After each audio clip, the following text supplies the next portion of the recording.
Well, it finally happened. Sony took this dying, sick puppy out back and just shot it. Honestly, the game went on longer than I thought it would. So we got over here a statement from Ryan Ellis, the game director for Firewalk Studios, talking about, the support and passionate community, all 45 of them the games had, but that the launch didn't quite stick the landing, so they're taking it offline and exploring other options. There are absolutely no other options here. A failure of this magnitude and with a waste of such high amounts of money equals to nothing less than the studio being shut down and this game being buried somewhere far in the desert and never talked about again, except as a case study of how not to fuck up a game and waste $250 million in 8 years of a studio's time. So, how did we get here? What killed Concord? Was it the wokeness? I'm not gonna lie, these character designs are atrocious. Probably some of the worst I've ever seen in my entire life. I mean, just look at this. I'm not sure who this is supposed to appeal to. A very overweight, obese, androgynous, Indian, black, Middle Eastern man, woman. I don't know what the fuck this is, but it feels... This is just god awful. This is god awful. I don't know what the fuck they were thinking. Look at this as well. Just look at this shit. Like, what the fuck is this? I know it's a hero shooter, but this feels so generic and bland and just very checklisty. I mean, you got pretty much everything, the whole roster of generic ripoffs of Guardians of the Galaxy. You got Wish Yondu here from Guardians of the Galaxy, whatever the fuck this thing is. You have to have your quintessential black woman with the strong, shoulder pads and pantsuit kind of look. You got to have, I think, a Mexican Asian lady. You got, again, whatever the hell this is. The old granny, also person of color. This lady, man, I'm not quite sure, in this ridiculous armor. This is so stupid. This just looks so bad. I cannot believe someone actually sat at the design table and thought, yeah, someone's gonna want to play as this. Another Asian lady, alien, Guardians of the Galaxy. You got your black cowboy. You got another Guardians of the Galaxy, almost Thor or Thanos' daughter sort of looking here. This fucking whatever the hell this is. There you go, Wish Yondu. Not even gonna comment on that. And you got your Hellboy from Temu. So this is really, really bad. I would love for someone to tell me how this happens.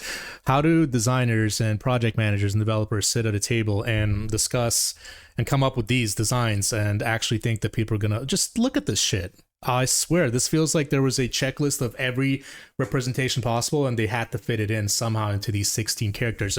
But the worst part is I don't even think that's the main reason people are upset and not buying the game because of the representation. I just think these are atrocious designs and extremely generic and rip-offy.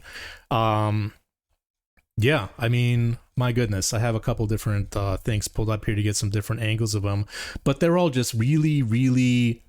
really awful. I cannot believe this cost $250 million in 8 years. Someone please help me understand where did this budget, like, I sure they might have had to make the game engine and the systems and all that, although from what I hear the game is slow and floaty. No, I didn't try it. Not a chance in hell. I'm gonna waste my time on that. Yeah, I have way too many things going on aside from just making these videos and my own personal life and actual career.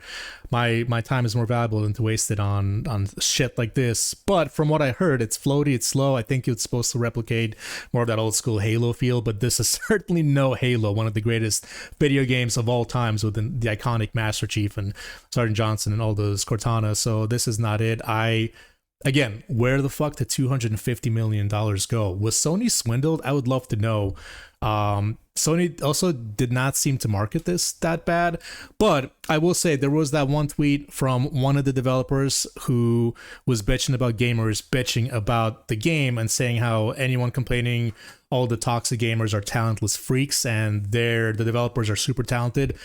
At the time, I thought he might be referring to the actual game itself, but I think what he was actually referring to as far as talent is just the talent to waste $250 million and get the least return on that. Because I really, as far as entertainment products go, I think this is the worst one, like the biggest flop there ever was. 25,000 copies sold. I think Sony's likely to get maybe like $20 from that. That's like $500,000. So it is just absolutely absurd. Yeah, I am sympathetic when it comes to layoffs. I work in tech. I've been laid off. I've been on a team that didn't quite deliver the mark, not even remotely close to a failure of this magnitude. And you get, you get canned and you look for a different job. Ryan, my man, I don't see any way out of this for you. If you survive this and your entire studio doesn't go under within a month, I would be shocked. This is just such a epic failure that I see no other way, unfortunately, for you and your team. And let this be a lesson to any other developer. How not to waste money, how not to go after all the checkboxes for representation and put such a heavy emphasis on that, and the pronouns and all this. I mean, if you're going to do that, just at least make us some better characters. Damn. And aside from that, just treat your customers better. Don't have your developers come at them. At the end of the day, this is still a job. You have your responsibilities to do. I don't know when game developers started taking such a passionate, personal approach to where they then start trashing their customers. I feel like only game devs do this. I don't know where they get this hubris from. I don't really see this that much in other tech industries. So this needs to stop. It's not okay. And often a lot of that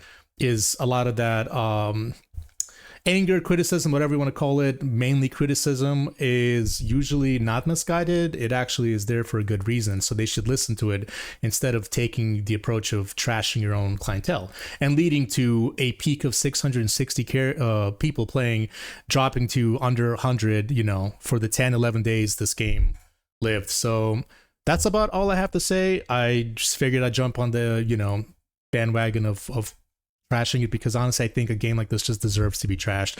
No disrespect to any of the other individual developers except for the one that came out and had to attack the fans. I feel for them. I don't know what's going to happen. Ryan, you're going to need all the help you can get. But yeah, let this be a lesson. And as far as Sony goes, you've invested billions to get up to 12 live service games by March 2026. I hope this makes you reconsider. I think the fans have spoken, and we've had a string of live service flops, including Redfall, Suicide Squad.